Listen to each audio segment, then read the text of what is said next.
Bismillahirrahmanirrahim. Assalamualaikum warahmatullahi wabarakatuh. Waalaikumsalam warahmatullahi wabarakatuh. Bapak Ibu yang kami hormati, peserta IHT kurikulum sekolah penggerak yang berbahagia, kelihatannya sehat-sehat semuanya nih. Alhamdulillah Pak. Alhamdulillah. Pak Dokter, alhamdulillah. Bapak gimana, Ya, sehat Bapak? Bapak sehat Pak Dokter. Alhamdulillah Bu Rizky, Bapak ya. sehat. Pak Farid. Ya, mudah-mudahan kita selalu dalam lindungan Allah Subhanahu wa taala sehingga kita Amin, bisa ya Rabbal. 4 ya hari Rabbal ke Alamin. depan kita bisa mengikuti kegiatan IHT dengan selamat, lancar dan mendapatkan ilmu pengetahuan yang bisa kita butuhkan dan insya Allah nanti Amin. bisa kita imbaskan ke peserta-peserta yang lain.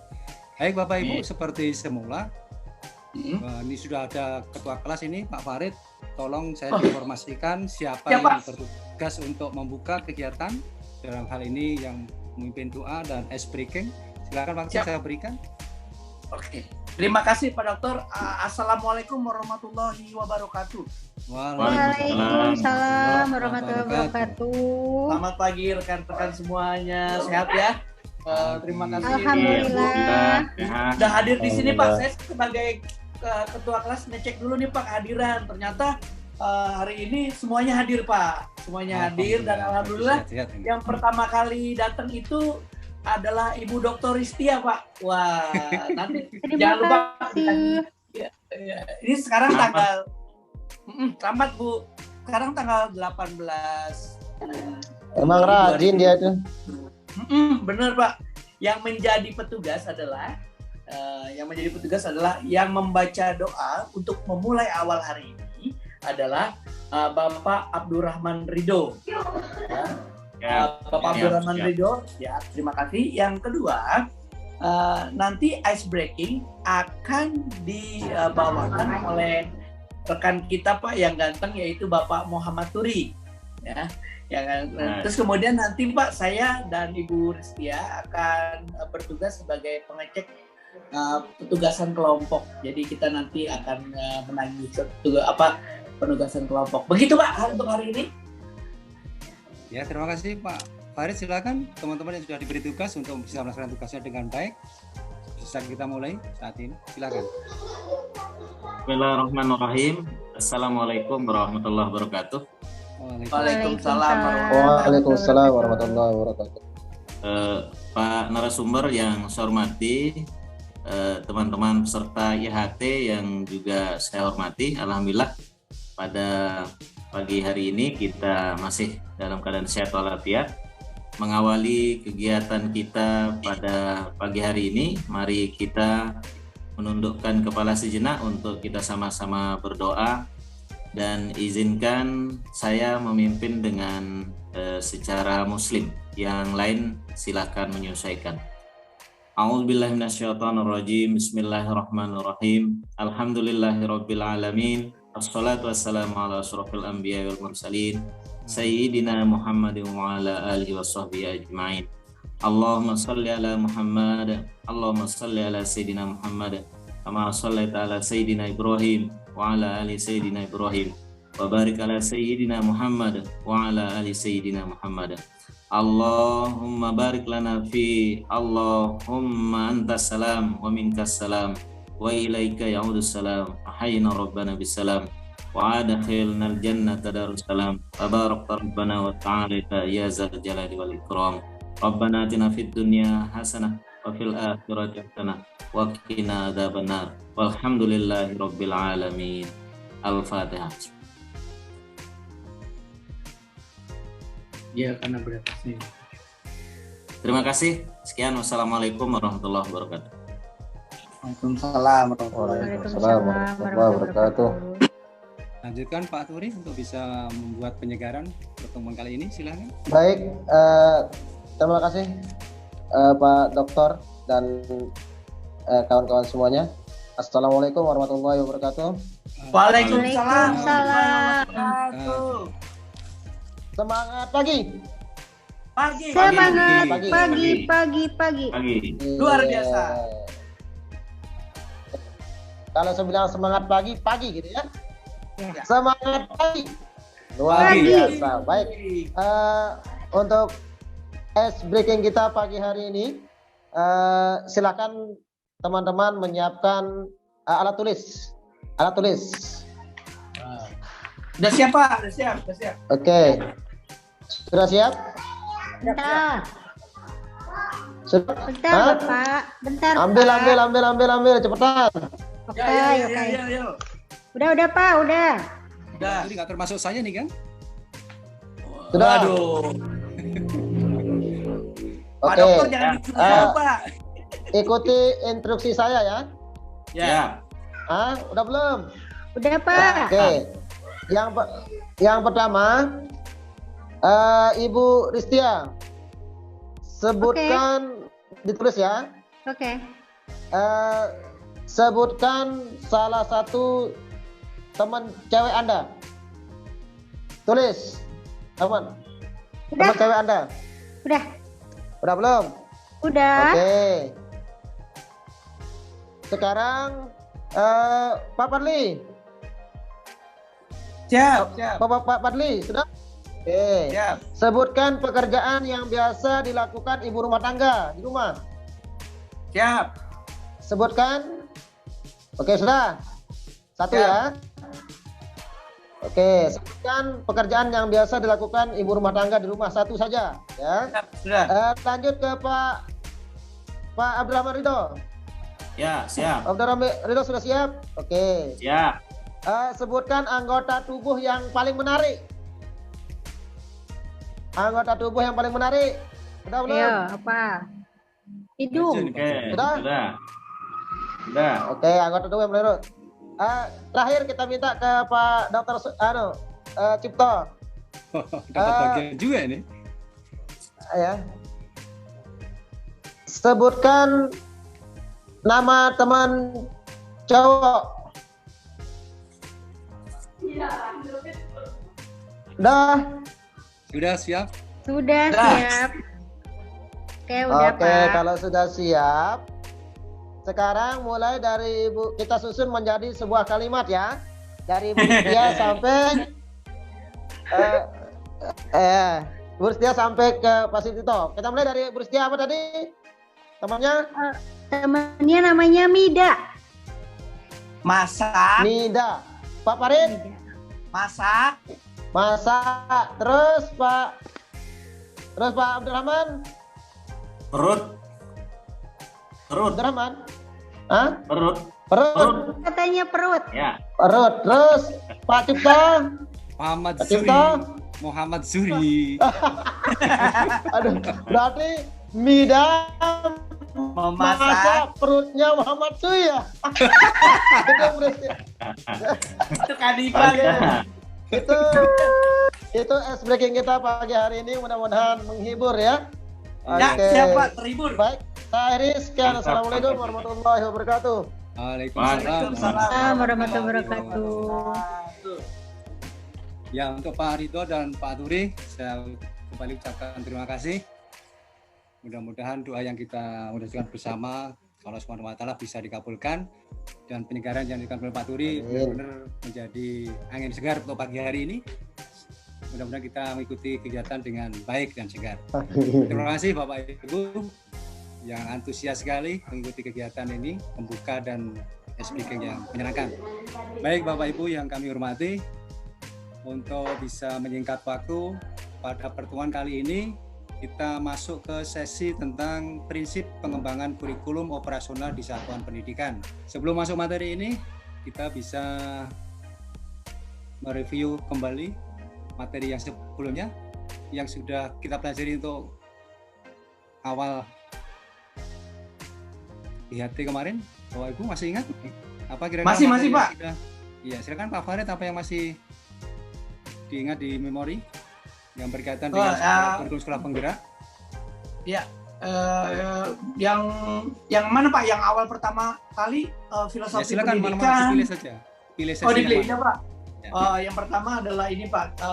Terlebih dahulu kita dikasih tahu dulu nih Pak, awalnya tentang filosofi belajar merdeka Pak. Bagaimana pemikiran-pemikiran dari Ki Hajar Dewantara yang dijadikan pokok pemikiran atau pokok pendidikan saat ini Pak. Jadi di sini kita akan melakukan pembelajaran yang pertama berorientasi kepada siswa Pak, itu yang saya tahu. Terus kemudian belajar sesuai dengan tahapannya Pak, sesuai tahapannya. Terus kemudian kita juga selalu sadar bahwa anak lahir berbeda, terus kemudian bibitnya juga berbeda. Tugas kita tidak mengganti mereka, tetapi menuntun mereka Pak, nurture sesuai dengan naturnya gitu loh Pak. Nah ini saya bingung nih Pak. Sampai saat ini, kemarin juga kita belajar tentang modul, capaian pembelajaran sampai saat ini Pak. Jadi seperti itu. Cukup Pak Farid, terima kasih. Mungkin Ya, Pak Rito, Pak. coba Pak Rito Ya. bisa ada sistem among menurut filosofis Ki Dewantoro, menurut Pak Rito gimana?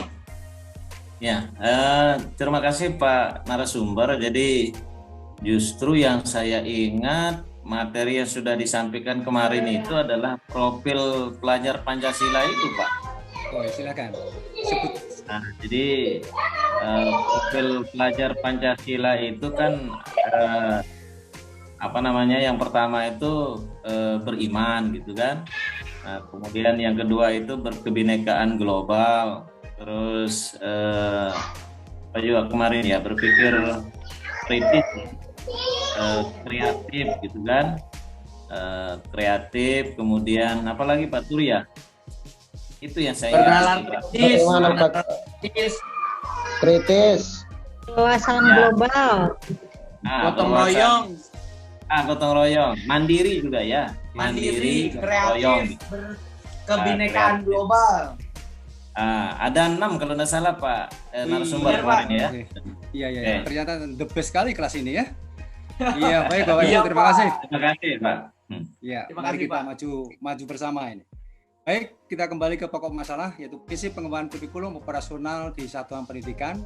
Boleh Bapak Ibu izin untuk tema ini kita untuk mempermudah, kita singkat jadi KOSP, bisa disetujui nggak kira-kira? Siap. Ya Pak. Jadi, Setuju. Sepakat. ya, itu pelabelan saja ya untuk mempermudah aja. Dari KOSP, kurikulum operasional di satuan pendidikan. Bapak Ibu, prinsip pengembangan KOSP ini kalau Bapak Ibu sudah mendownload di modul, di sana sudah ada modul, silakan nanti dipelajari di modul LMS yang sudah kita kirim. Namun untuk kali ini mari kita diskusikan bersama apa itu prinsip pengembangan kurikulum KOSP itu. Yang pertama tolong di filenya diperlihatkan Pak Farid. Siapa? Iya, terima kasih Pak Farid. Ya. Baik Bapak Ibu, bisa kelihatan itu? Bisa terbaca semua? Ya. Siap. Bisa, Pak. Mungkin bisa diperbesar sedikit Pak Farid? Besar. Iya, terima kasih Pak Farid. Bapak Ibu, prinsip pengembangan kurikulum operasional di satuan pendidikan. Prinsip yang pertama adalah berpusat pada peserta didik. Ini yang harus menjadi paradigma kita Bapak Ibu, bahwa selama ini pendidikan itu sentralnya didominasi oleh kegiatan guru. Nah, untuk KOSP ini mari kita bersama menggeser paradigma itu dari kegiatan yang berpusat pada guru, kita beralih pada kegiatan yang berpusat pada peserta didik, atau istilahnya dinamakan central student learning, bukan central teacher learning. Pembelajaran harus memenuhi potensi, kebutuhan, perkembangan, dan tahapan belajar, serta kepentingan peserta didik. Profil pelajar Pancasila selalu menjadi rujukan pada semua tahapan dalam penyusunan kurikulum operasional sekolah. Kalau kita lihat Bapak Ibu, rumusan ini sebetulnya di K13 itu sudah muncul Bapak Ibu. Nah, sekarang di KOSP ini melanjutkan dan menyempurnakan apa yang sudah ada dalam kurikulum 2013. Termasuk 6 kriteria profil pelajar Pancasila. Itu kalau nggak salah dulu di K13 apa kira-kira Pak Farid? Potensi apa itu? Itu ini Pak. 21 ya? Iya benar Pak, benar. KI 1. KI 1 Pak. Oh gitu. Iya. KI 1. Iya. Jadi sekali lagi Bapak Ibu, bahwa rumusan berpusat pada peserta didik ini di K13 sudah ada. Nah, sekarang di KOSP ini melanjutkan dan menyempurnakan. Jadi sekali lagi saya baca Bapak Ibu, apa yang dimaksud dengan prinsip berpusat pada peserta didik? Pembelajaran harus memenuhi potensi. kebutuhan perkembangan dan tahapan belajar, serta kepentingan peserta didik. Profil pelajar Pancasila selalu menjadi rujukan pada semua tahapan dalam penyusunan kurikulum operasional sekolah. Jadi Bapak Ibu nanti diusahakan dalam menyusun KOSP, profil pelajar Pancasila itu Bapak Ibu kaitkan dengan kontennya atau materinya, yang ada muatan profil pelajar Pancasila, Bapak Ibu rumuskan nanti. Namun rambu-rambunya tidak harus 6 profil pelajar Pancasila Bapak Ibu masukkan semua. Ya, Bapak Ibu cari saja yang ada korelasinya begitu. Tapi jangan dipaksakan. Tapi kalau Bapak Ibu mampu mengkaitkan konten itu dengan profil pelajar Pancasila 6-6-nya ya disilahkan, tapi jangan dipaksakan. Ya, baik. Kemudian yang kedua, prinsip pengembangan KOSP kontekstual.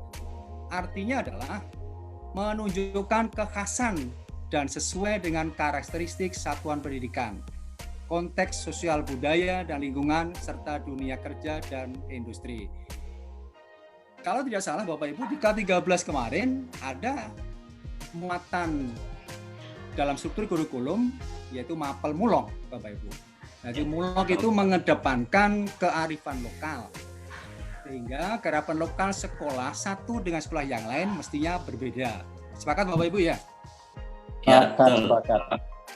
Artinya kearifan lokal ya Pak, benar Pak? Iya, menonjolkan kearifan lokal sehingga nanti di KOSP itu antara KOSP satu dengan yang lain mestinya ada ciri khasnya sendiri-sendiri.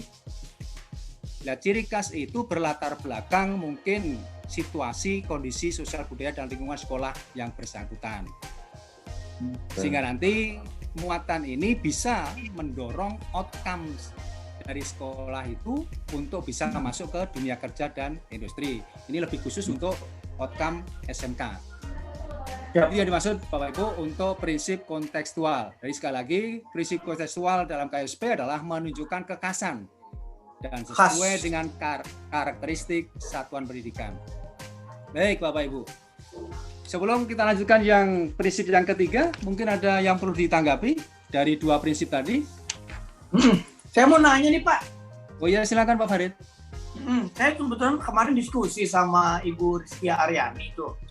Ini sebetulnya kalau misalnya Pak ya, kalau misalnya ini berpusat kepada peserta didik, terus kemudian sebetulnya ini profil pelajar Pancasila ini sudah ada di K13. Terus juga sering dulu kita Pak pernah belajar cara belajar siswa aktif zaman dulu, terus student center learning gitu loh. Lalu bedanya apa sih Pak? Bedanya apa dengan kurikulum penggerak gitu loh? Yang membedakan kalau misalnya ada, jadi apa sih yang dibawa oleh kurikulum sekolah penggerak ini yang membedakan berpusat pada peserta didik di K13 dan berpusat kepada pendidik di kurikulum penggerak. Punten Pak, terima kasih. Iya, baik. Ada yang bisa memberi tanggapan? Mungkin Pak Ridho, silakan Pak Ridho. Ya, terima kasih. Saya coba. Silakan. Ya, terima kasih. Saya coba menanggapi apa yang ditanyakan oleh Pak Farid. Apa bedanya kurikulum K13 dengan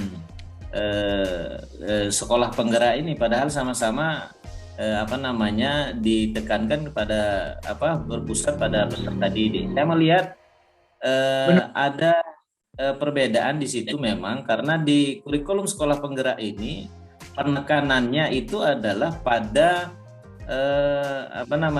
profil pelajar Pancasila gitu. Nah, jadi di setiap konten materi itu dikaitkan dengan apa kira-kira karakteristik yang sesuai dengan profil pelajar Pancasila itu gitu. Nah, itu yang ingin diwujudkan di di sekolah penggerak ini. Sementara di kurikulum K13 itu belum muncul gitu. Nah, itu yang saya lihat perbedaannya. Itu mungkin Pak narasumber.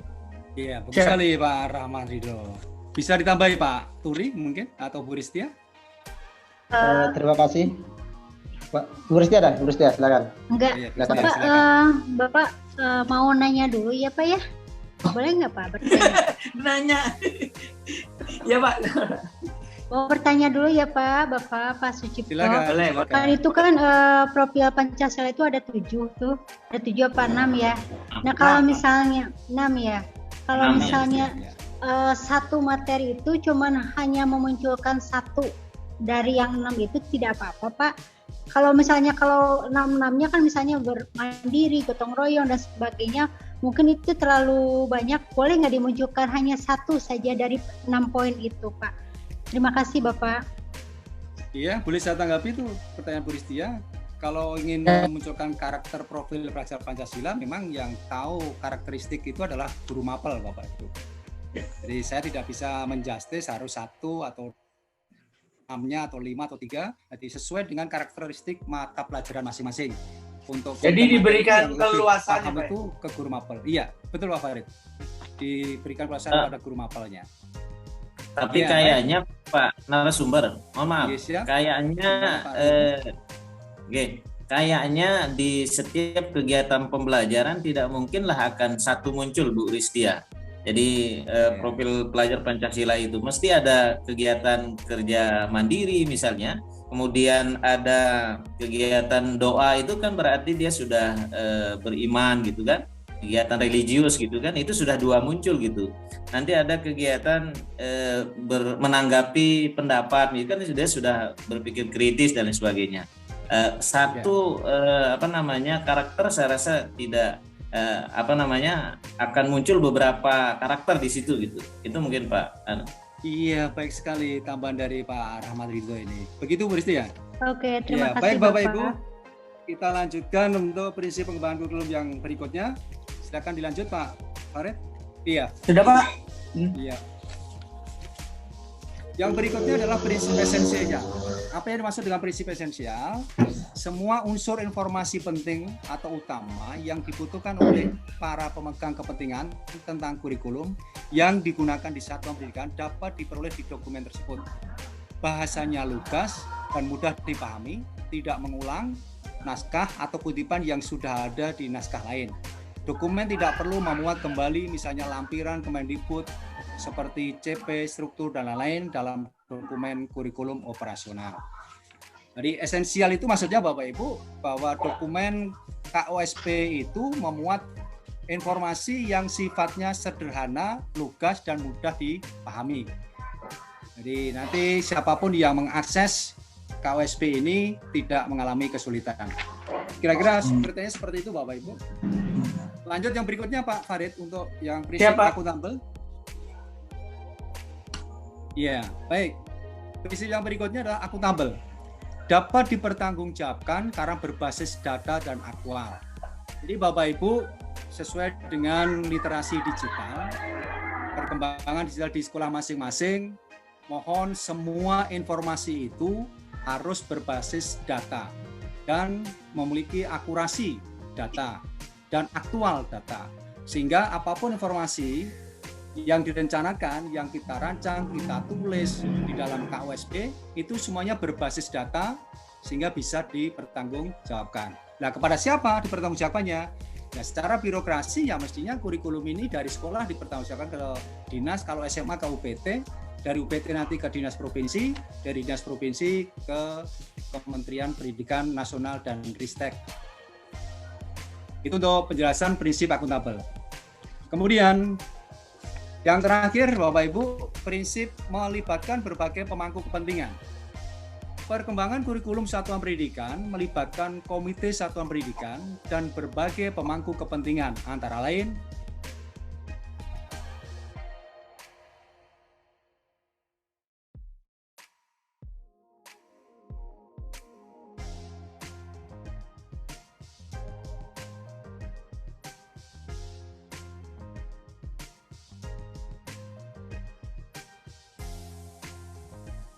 hal KOSP ini disebutkan secara rinci di sini adalah orang tua.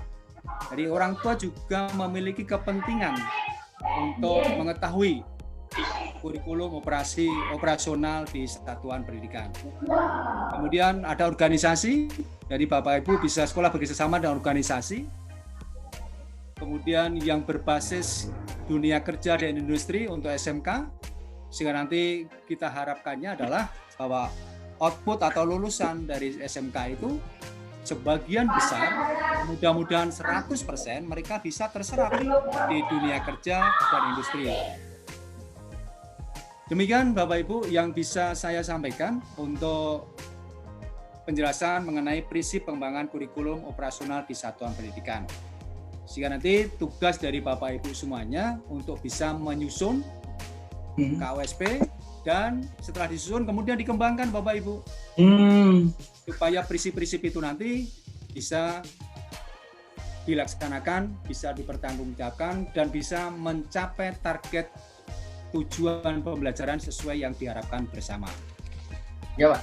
Ya, Jadi tapi itu aja. template-nya dikasih kan Pak? Maksudnya kita tinggal ngisi-ngisi aja kan, ada template-nya Pak? Oh iya, nanti silakan itu di download saja, template-nya ada tuh Pak Farid nanti teman-teman. Oh iya. Ya, Oh ya, diisi. yang di LMS tadi Pak ya? LMS. Oh iya. Ya, betul. Ya.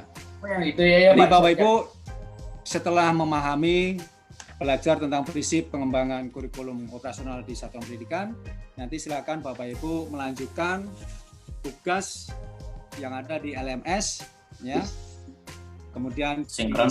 kemudian dikirim ya. Tapi Bapak Ibu jangan kemudian mengisi targetnya hanya mengejar centang saja Bapak Ibu. Jadi saya Itu usahakan saya setiap saya tugas dikasih Bapak tahu Ibu yang Pak. Gimana Pak Farid? Itu dikasih tahu sama Pak Turi tuh, katanya isi-isi Oh. aja gitu, katanya gitu Pak. Iya, tidak benar Pak Turi ya. Jadi Bapak Ibu usahakan diisi dengan sebaik-baiknya supaya LMS itu nanti ada manfaat bagi orang lain Bapak Ibu. Mantap. Betul banget. Bapak Itu yang Ibu bisa diinginkan. membaca setiap LMS yang Bapak Ibu kirimkan itu pasti saya berikan komentar Bapak Ibu. Nah, Saya Benar, Pak. usahakan semuanya saya berikan komentar. Jadi silakan Bapak Ibu baca, pahami kembali apa komentarnya, kemudian kalau bisa Bapak Ibu bakal revisi supaya nanti semuanya ke alur penyempurnaan begitu. Sip Pak. Iya. Siap. Baik Bapak Ibu semuanya, mungkin ada refleksi untuk materi ini atau tidak? Atau yang perlu pemahaman lebih dalam lagi? Sepertinya dari wajah-wajah Bapak Ibu tidak ada, ini sudah paham semua ini. udah jelas Pak, udah jelas. Jelas. Sudah jelas. Insya Allah. Iya. Tinggal kita Ya, kerja di cukup, Pak, cukup. LMS. Kita kejar Selamat. centang. Baik Bapak Ibu semuanya, Pak Farid, Pak Ridho, Pak Turi dan Ibu Ristia. Ya, kembali saya sampaikan terima kasih atas pemahamannya bersama. Kemudian Bapak Ibu bisa mengatur ya istirahatnya, kondisi fisik, mental dan sebagainya supaya pertemuan IHT yang kita rencanakan 4 hari ini bisa berjalan sampai hari akhir Bapak Ibu. Siap. Ya, terima kasih Bapak Ibu untuk pertemuan kali ini. Ya, saya selaku yang diberikan amanah untuk memberikan materi ini, kalau ada kata-kata, tutur kata yang kurang berkenan, ya saya juga mohon maaf Bapak Ibu sekalian. Pada prinsipnya mari kita belajar sama untuk maju bersama dan hebat semuanya. Ya. Terima kasih. Kemudian Bapak Ibu, saya tutup pertemuan ini dengan sama-sama baca hamdalah. Alhamdulillah. Wassalamualaikum warahmatullahi wabarakatuh. Selamat berjumpa kembali di pertemuan berikutnya. Waalaikumsalam warahmatullahi wabarakatuh. Saya live duluan Pak Farid, Bapak Ibu. Siap Pak, siap. Terima kasih.